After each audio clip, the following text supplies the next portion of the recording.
People all over the world are commemorating women and their achievements as we speak. We want to take a look at the strides we've made in bridging the gender equality gap.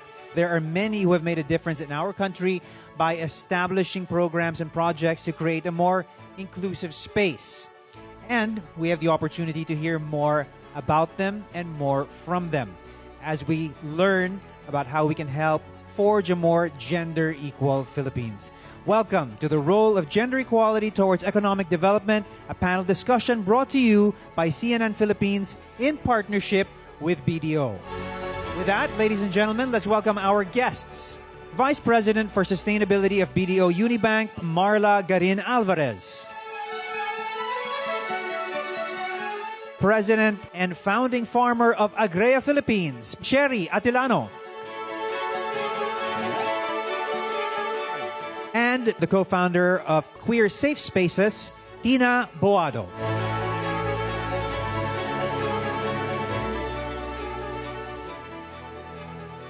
It's a pleasure to have all of you. I'm looking forward to this discussion, and I think everybody here is also looking forward to really picking up, nuggets of knowledge from what we're going to be discussing here today. Let's set the stage, and I hope I can start with you, Marla. Let me pose this question. The World Economic Forum's Global Gender Gap Index showed that in 2021, the Philippines ranked 17th, but slid to the 19th spot in 2022. What exactly do you think that means in terms of promoting gender equality and providing women with economic opportunities in the country? We're sliding backward to 19th. Well, Paolo, that really means we need to do more about empowering women, and particularly in the area of economic development. And let me just refresh our memory that we may be at the 19th place now, but way back in 2015, we were at number 7. And while we still remain to be the number 1 Asian country that's in the top 20, it's not really something we can be proud of if we keep sliding down every year, right? So from 7th to 19, we still have a lot of work to do. Does it reflect, do you think, what we're seeing here, 17th to 19th, in your personal experience within your organization? Well, we are actually very proud that in terms of representation, 75% of our workforce are women. And then in terms of senior leadership, 58% representation of women. And at the board level, it's 27%. And in the business, we do support women as consumers and as entrepreneurs through the products and services offered by the bank. Let's talk about some of the gender equality issues women experience in the workplace. What are some of these issues? You want to take that one, Sharon? I work in the agriculture sector, right? And every time I'm asked about that question, I remember a 12-year-old girl. I started teaching farmers at the age of 12 in a sugarcane farm in Negros. And every weekend, I would go to these sari-sari stores to teach farmers who are male, all of them. There's still so much that we need to do. If you go to the farming communities, the women are always considered as extra farm hands. They're not considered as a backbone of the economic development that contribute hugely to the agriculture in terms of economy as a sector. But if you go around nutrition, who is the first to plant, first to grow, the first to harvest, but the last to eat? It's always our mothers. So in our work, we said it's not only about the economy and the sector of agriculture that we need to consider. It's really building the woman in every household of the Filipino family so that it's an inspiration to the world, because this woman is actually building the economic workforce of this country, the children. The fact is they seem to be at the forefront of doing the things that need to get done to move the country forward. And we see this, and we know this from experience. I come from a very matriarchal household myself, and I think many people can sort of relate to that. But why do you think it's reflected in a very different way as far as the statistic goes? So if you go back very technical, a lot of our technologies in the Philippines, even like agricultural technologies, creating the tractor, creating heavy equipment, do we consider designing a little lighter equipment for these women to actually work on the farm? If you go to land titling, when agrarian reform happened in the Philippines, most of the land title are with the men. named after the husband. So it needs to go down on a technical level, policy change, Paulo, and at the same time, I think that's the only way we can make a dent in our agriculture sector. Right. So there are systems and traditions in place that really sort of hold women back. Tina, do you feel that there is fair representation and parity in the workplace? We are still falling short in a lot of measures on the gender equality scale. For example, in Southeast Asia, in terms of women's employment or entry to the labor force, we rank the lowest. We have only 46%. And if we try to look at that number, most of the people in the country who are not in the labor force are women, mothers, who are expected to perform the household duties or the primary caregiving duties. The reasons that would explain this is because the gender pay gap, for example, in the low-skilled positions, the men would earn 50% more than the women. So the natural consequence that they would send the father to work and the mother to stay at home. And it decreases the likelihood of women to enter into employment. I can feel you want to add to that. Please jump in. First of all, in terms of the pay gap, as Tina said, that's as a result also of women continuing to be penalized for getting pregnant, right? So I think it's a reality. Women get pregnant, men don't get pregnant. Mm-hmm. So why should women be penalized for their capacity to give birth?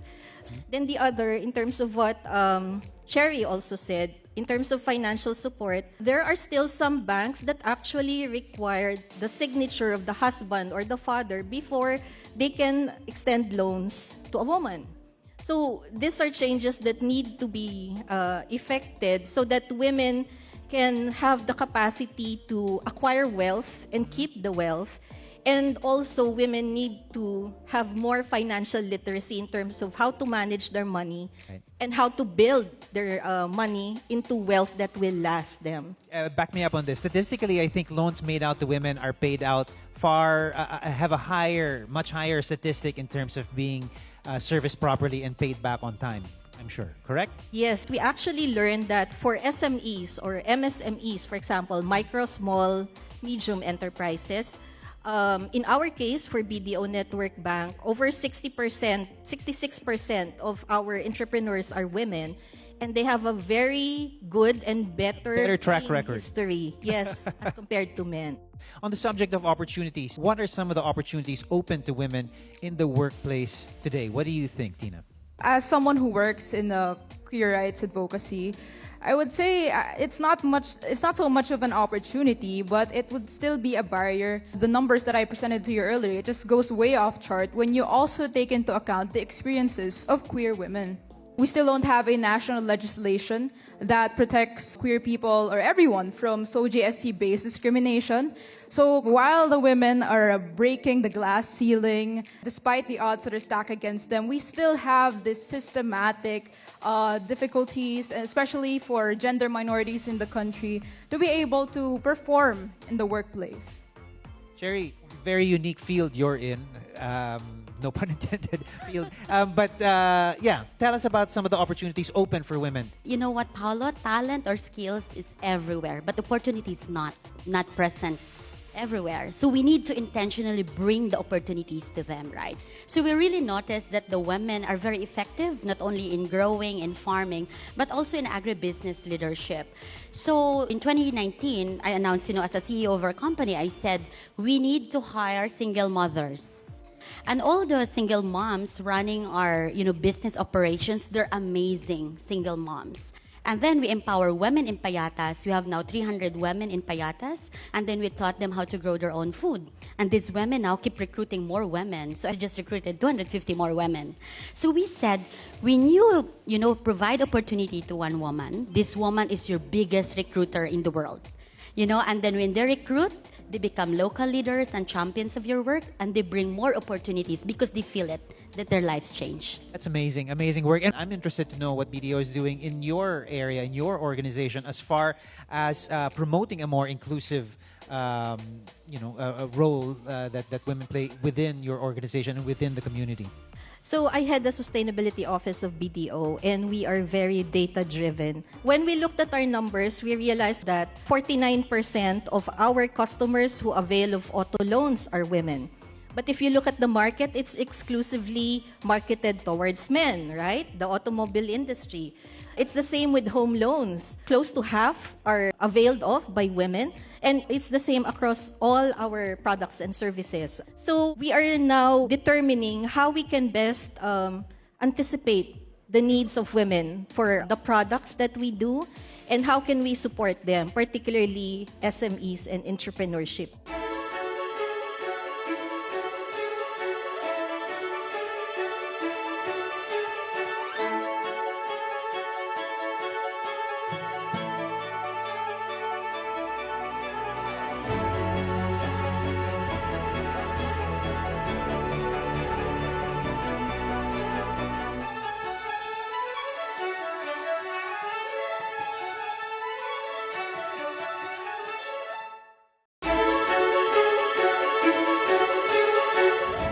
Tina, you are obviously a voice in your community. How are you promoting your cause in your platform? So I am from an organization called Queer Safe Spaces. It's a youth-led nonprofit organization, and I just love talking about this. So the activities that we do are anchored on 3 core advocacies. The first one is socioeconomic empowerment. The second is mental health, and the third is gender equality. As for the gender equality component, so particular to the workplace, here in the Philippines, it's heartwarming that more and more companies are taking part in Pride events. Like during June, you see them put on Pride flags in their workplace or inscribe Pride rainbows in their logos. But the fact is that these acts of solidarity would lose its beauty and its power if there are still incidences of human rights violations or discrimination in the workplace and they are just left unabated. So what we do is we partner with companies as well to provide them with gender sensitivity training, SOGI-SE training under their diversity, equity, and inclusion programs.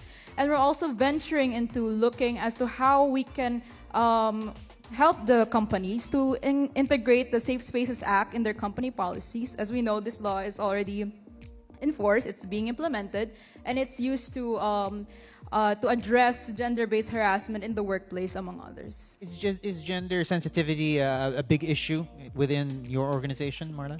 At the moment, not yet. My challenge is because we're predominantly women, sometimes people would think, so what's the problem? Exactly. Right? Yeah. Because we're already there.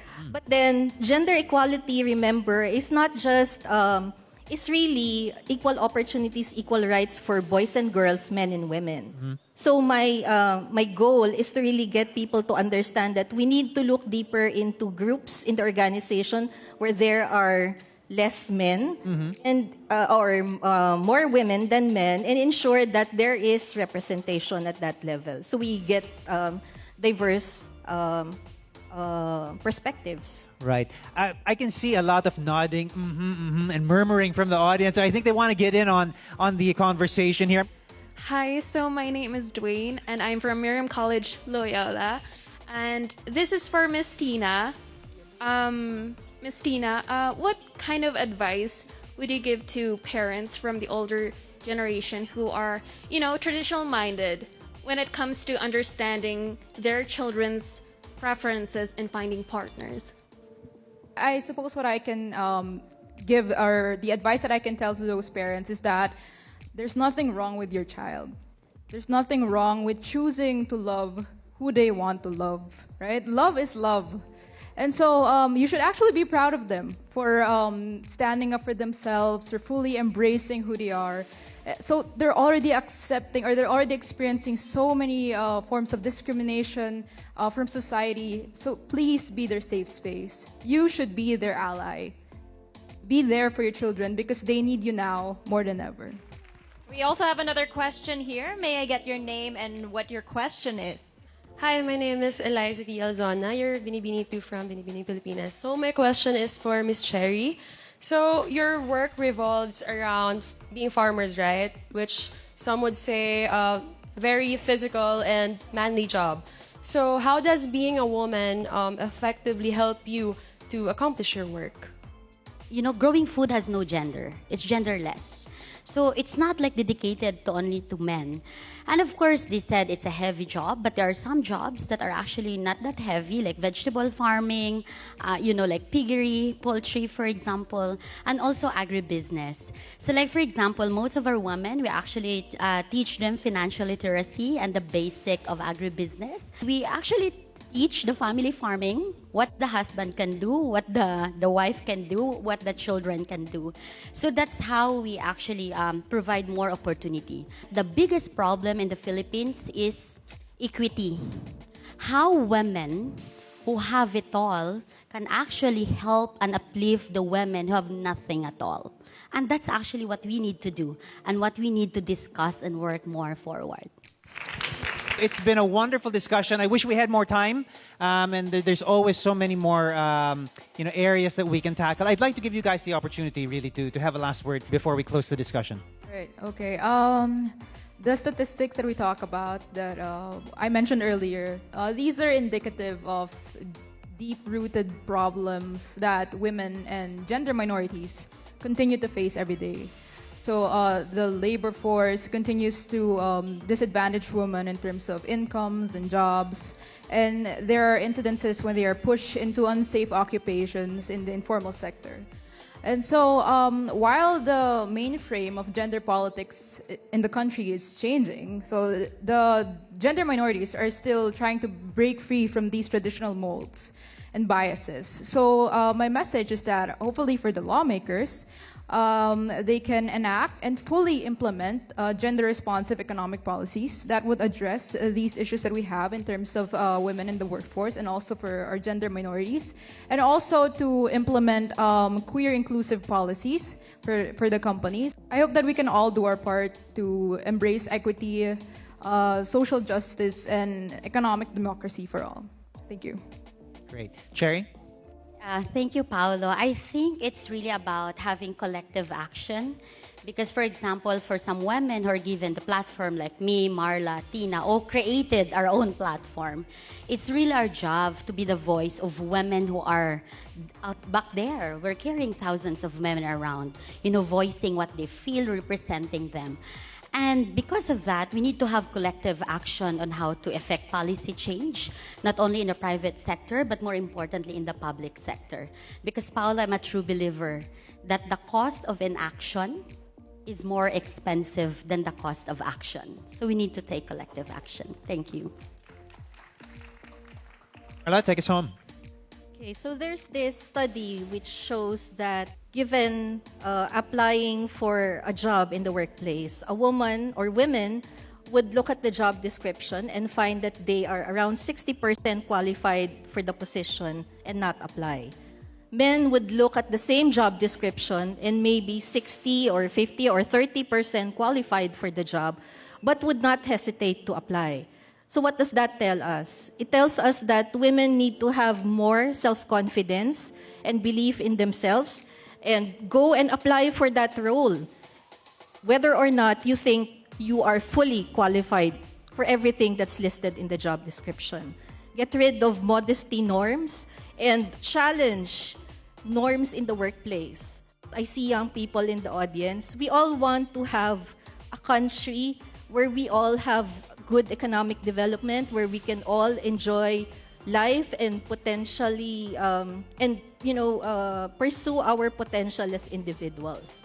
And when you see that 55% of the population in the Philippines are composed of women, imagine how you can empower the potential and the strength of that 55% of the population to drive this country forward.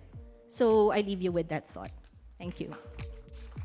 Excellent. Well said. Thank you to all of you for the work that you do in creating a more gender-equal society. This has been the role of gender equality towards economic development, brought to you by CNN Philippines in partnership with BDO.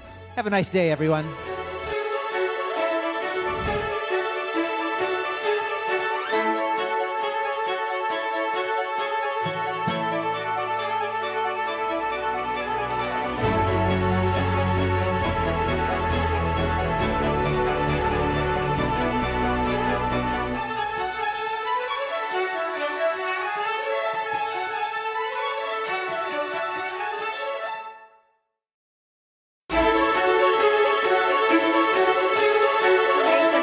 definitely an expression or application of human creative skill and imagination. Now, a lot of women actually thrive on art these days. And for all of you, we are truly lucky to have some of these amazing, artistic, and of course, very successful women join us. First up, we would like to welcome artist, creative director, cultural advocate, and wood sculptor from Paete, Laguna. Ladies and gentlemen, let's all give a big hand to Charming Baldemore. We also have the creative director for Sarah Juan brand. Let's all welcome Sarah Juan. Joining us, I'm sure you're so familiar with her, none other than prima ballerina and artistic director and CEO of Ballet Manila, Lisa Makuha Elizalde.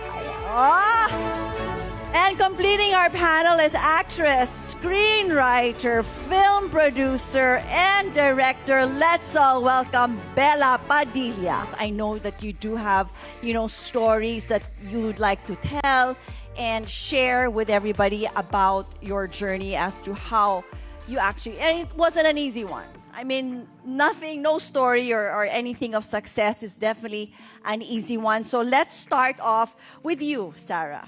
You have come a long way to be where you are now. You've actually had to build your brand from the ground up. So tell me, from all those years, what would you say would be, the biggest hurdle that you had to tackle? Usually, my answer to that question is like, diba, access to capital, balancing your time with your family and your business. But through the years, upon reflecting, as a woman, as a person, I realized the biggest hurdle pala in my journey is the battle within myself. Yeah, that's my answer because I realized coming from my journeys so difficult in a way because this mindset of not having enough or coming from a place of scarcity, because I grew up in Bulacan, my journey with the sari-sari store, it was implanted in me na pag mahirap ka lang, you're limited. Pag mahirap ka lang, you cannot do things or you cannot go out of your hole. But for me, my personal journey, and this is what is in my heart, is coming from a place of scarcity and coming out of that and saying, I have enough, I have everything I need to succeed in life. But where are you now in terms of that hurdle? I mean, considering you have said that, and it's quite interesting that you did mention that because you have accomplished so much. I mean, considering that you have that as your starting point, you had no prior schooling or design or anything. I mean, you just pretty much went in there doing the things that you love, passionate about it, and empowering and helping people along the way. And it's quite interesting that you would say that you do have that mentality, considering you have touched the lives of so many people. Still a journey. I'm still learning a lot. But at least I'm in a good place wherein I am coming from a place of gratitude now. Instead of saying, I don't have this, now I see all these little things that actually can help in my journey as I move forward. And actually, because of that, I think a lot of people you can inspire even more people, because sometimes it's easy for other people to say, because it was all given. So it's easy for her to be successful. But if you come from a place where you have come from, I think it's more enriching, more inspirational. And of course, kudos to you. That you have been able to achieve so much. Ikaw naman, Charming. You come, from what? A family of wood carvers, wood sculptors. Most of my relatives are artists. Yes. Like we have painters, sculptors. It's in your DNA. Yeah. You didn't go into it. Granted, you'd wake up in the morning and you'd hear your father working already and creating all of these wonderful, artifacts and whatnot. But you did not go into it right away. It's not that I didn't want, but to me, it's ordinary. When I was young, I would dream of being a photographer or you were? Yes. I was a food photographer for many years also. Yeah, I tried a lot of things. And then? Before I immersed myself into carving. So what made you decide to leave all of those photography and digital marketing and whatnot and focus wholeheartedly? It's really when my dad passed. Oh, okay. So I felt like somebody has to continue his legacy, and he's the type of artist who would mentor and who would keep the legacy of Paete, the pulido quality, the discipline of the art. Paitinians are very creative. We can always design, we can always conceptualize products. You know what inspired me, Christine, to make this kind of art is really the comparison of the material and the work. Okay. I mean, if a salvage material can be given a new life, how much more women and children? So, if you can turn something that is already discarded in something beautiful, right? How much more the women? If we support them, Yes. right? If somebody's there to take care of them, to mold them, to guide them, and to love them. I mean, you are discarded because you are not worthy, because maybe some other people did not realize the importance that you actually have in yourself. You are continuously inspiring so many people. I'm so honored to be sitting with you, Lisa. You know, when I started at 8, I was a Eight. late starter. Because Late na yon. normally little girls now, they start at 3, 4, 5. The dream to become a ballerina only happened when I was 14 years old, and I met a Japanese prima ballerina, Yoko Morishita, backstage at the CCP. And when I saw her, she was tiny. Like you? She was Asian. And yet she was dancing the super Western classical ballerina role of Odette Odile in Swan Lake. And she was dancing it super well. You kind of have to like... You definitely created. Yeah, to create the illusion, you have to like extend your body to be able to create that illusion of height and all of that. And it's years and years of training and almost like physically abusing your body, which is an aging instrument.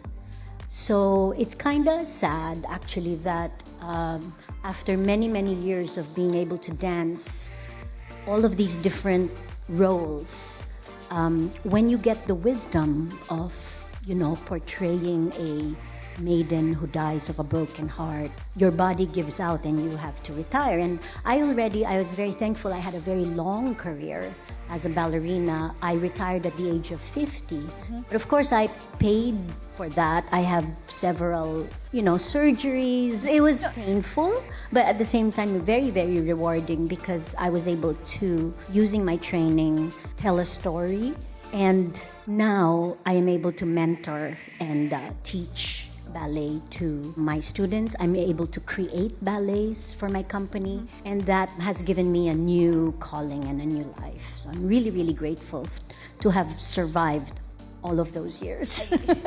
For our viewers, no, si Bella here, like all of the other panelists, has continued to expand her role. We all know her as to be, you know, an actress. How did you find that in you to want to even branch out into directing? Di ba napakahirap yun? I've been working for the last 16 years, and obviously I feel like I've only been relevant, or people may only have known me the last 5 years, but I will never discount the first 11 years where I really cried my heart out, got rejected so many times. I went to so many auditions where I found out later on it was just for formality and there were actually already actors cast for certain projects. So it was very difficult. There were so many no's, so many closed doors. And then I said, you know, this can't be the end of this because I know I have what it takes. Sometimes you have to open doors for yourself. I found a funny tweet the other day that said, when life closes a door, open it again. That's what doors are for. So I feel that way all the time, you know, like I feel like people will never give you the shot. I was told so many times that you're only meant for second lead roles, or you're too white, so we can't cast you in this role. You're too fair, you can't be here. You're not that pretty, so maybe, you know, in a few years, maybe you'll get prettier. I don't know. there are so many things that will be said to you, but it's really up to you to decide where you want to go in life. And so I started writing scripts because there were roles that I wanted to do that weren't being written for me. So the first major role I got, I was part of the writing team, and it was 10,000 Hours. We're one of the most awarded films in the Metro Manila Film Fest and FAMAS. So I joined the writing team of that project because I knew I wouldn't get that shot from anyone else. So sometimes you give yourself the shot.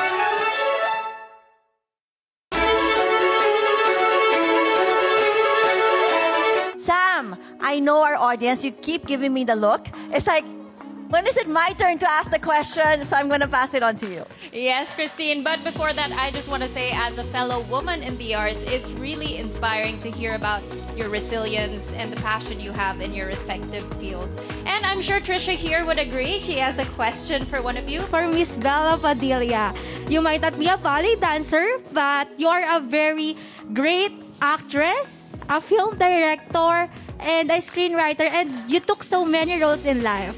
And among all those roles po that you took, alin dun yung pinaka-challenging for you, and at the same time, yung role na pinaka-nag-empower sa'yo? And ayun po, and how? Can you share us about it?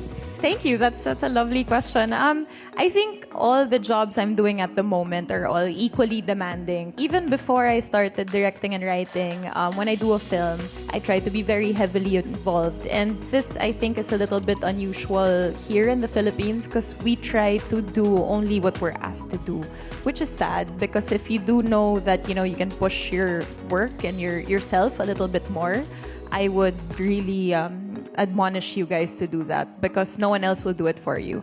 I think, in the Philippines, we're not used to women who are multi-hyphenate because we are told you only fit one box. And that's very sad because there are so many of us who actually do more roles than one. We go to our jobs and then we go home, we take care of our kids. We're everything, everywhere, all at once. We're Michelle Yeoh all the time.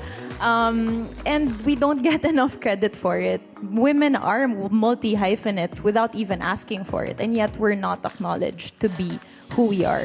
The empowerment comes from yourself. It comes from how far you want to push yourself and how much you're willing to take and how much you're willing to give out. So I never allowed people to dictate to me that this is all I can do because I know what I can do.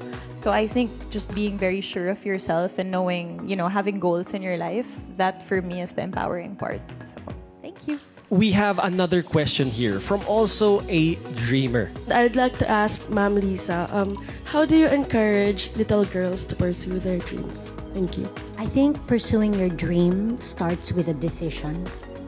So the decision to pursue your dream, the decision that makes you commit to the kind of investment, the kind of energy, the kind of planning, the kind of work that you're going to put into pursuing that dream. And I think everything has to be in a plan. That plan can change, but I don't think a plan can start if you don't get a brilliant teacher or mentor who's going to teach you. Because that is very important. You first have to learn the skills before you can build on them. And then third, I would say once you've made that decision, you've made that commitment, you've learned all the things you need to do to pursue that dream, you just go for it. You have to be brave, you have to be courageous, and you don't give up. And as everyone said, open and keep on opening that door. Break it down. Yeah. But I think you also need to give yourself deadlines as well. You need to also be realistic with what you dream to become. And at the same time, I think you always have to keep the heart in what you're doing. Just keep at it, because all of these things takes time. Nothing is instantaneous. You really have to explore all the possibilities and build and build and build. And if that tower falls or leans towards any which way, you take a step back, reassess, plan, make another commitment, make another decision. But it all has to be very conscious, done with this and this. So I'd like to continue that with our panel here in terms of pursuing that dream. What moment in your journey was there ever that aha moment that said, this is where I need to be, this is what I need to do, and I want to continue on this path? Was there ever a moment in your journey that said, yes, I'm where I need to be? Charming. When somebody told me that, ikaw gumawa niyan, babae ka lang. Oh, somebody... Working on a hard wood is not easy. Okay. It would take physical strength, which men actually have. But you know, the strength of a woman comes from within, our core. We put our 100% in everything that we do. So, instead of dwelling on that, medyo masakit words, I took it as a challenge. Hello, babae ako. And I can do that. How about you, Sarah? Napansin ko, hindi ako nananalo sa mga bidding. Yung presyo ko kasi parang mataas ng 50 sentimos, piso. Parang naisip ko, bakit ano pang kailangan kong ibaba sa presyo ko para manalo ako sa bidding? Then I discovered that yung palang nakukuha kong presyo sa Divisoria, mataas yung binibigay sa akin. Because babae ako. I discovered from a friend na sabi niya, hindi ka mananalo sa bidding kasi number 1, hindi ka Chinese. Number 2, you don't speak the language. And number 3, you're a woman. And so sabi ko, bakit? Sino ba mga suppliers ng katsa sa Divisoria? 7 sila, puro lalaki, puro Chinese. Sabi ko, I want to meet them. Can I say hi? So, I meet up with them, and I didn't know that it was a drinking session. And we had the bidding the next morning. And? Everybody's out. I was first. You're still there. With the lowest price, the best design, and I won the bidding for the very first time. There you go. And so, Hindi pwede. Hindi ako papayag because babae ako. Hindi ako Chinese. I don't speak the language. For you, Lisa, my defining opportunity was going to the Russian Ballet Academy, leaving home and all the comforts of home and family at the age of 18. For me, it was a mechanical moment. It was my aha moment. I was doing my fondue because the instruction was in Russian, and I still did not really understand the language at that point. I heard my teacher say heel, the word for heel, and then forward. And so I went, okay, I'll bring my heel forward like this. And then she said, good. And from that fondue, everything followed because I was doing ballet correctly and I was feeling it in my body. So I was able to build and build and build my technique. And then you know what follows after you build your technique is you build your artistry and you become the whole package after that. There comes a time in everybody's lives, I think, when your reality far exceeds your first dreams or your first expectations. And you are just grateful for that you were a part of that journey. And now, after that journey and that kind of education, that kind of success, it's your turn to give back and to mentor the next generation and the next generation. Kasi it's a hand-me-down thing.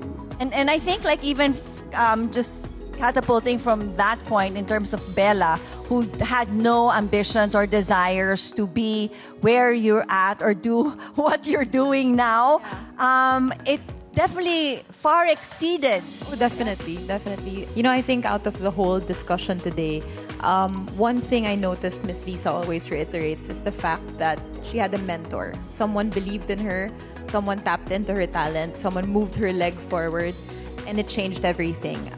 Miss Charming is spearheading, projects for her community. Zara does the same with her business. I work on a film set where there are at least 100 people every day trying to make a movie happen. When we say women are empowered, when we say we can do something, this doesn't discount the fact that there are people around us who push us up. And I think the whole purpose of this panel and of the panels the whole day is to say that when you believe in a woman and when you support in a woman, they go miles and miles further from where they really started. So let's be a community, let's be a country that really helps women succeed. Kasi we deserve it and you guys deserve what we give out. We have come to the end, unfortunately. I wish I could ask you a million more questions because there's so many I haven't asked yet. But parting words, for all of you, what would you tell actually here, the audience here watching, the younger generation, what would you actually tell them in terms of how to encourage them? To know our worth, and we have to give value to what we do, because we cannot give what we don't have. In the creative industry, usually the most successful are the ones who are able to think outside the box. And for me, to be able to think outside the box is for you to know everything what is inside the box. You should be the master of your box. The effort, the time, there is no shortcut. In knowing everything inside the box, to be able to go out of that, it takes skills, time, and mastery. I think that you should take every opportunity, even the rejections, even the times when you're injured, even the times when you're sick, even the times when you fall on stage. I've fallen on stage so many times. All of those times, you should take that and learn from it and build on it. Just continue to make your journey, create you, and be true to yourself. Yeah, I think to I guess also wrap up everything, I feel like, just be sure of who you are first. Put the hard work in. Be very disciplined. I think consistency really with the work you're doing will show. So keep putting in the hard work. Also, don't forget to have fun. We're all here. We're all trying our best. Make sure you still enjoy the process. So don't take yourself too seriously, but make sure everyone else in the room takes you seriously. That's it. Well said, well said. Thank you so much, ladies, for sharing your insights, your love, for your passion, your advocacies, because I know all that you do is really not only for yourself, but it's really more for giving to the community, to all of the tribes that you're helping, to all the little girls, and the work that you're giving, and just just watching your movies, it's like you're giving us some sort of happiness. It's like we were inspired by all of. Thank you so much, ladies, for sharing that and the knowledge that you have for women in the arts.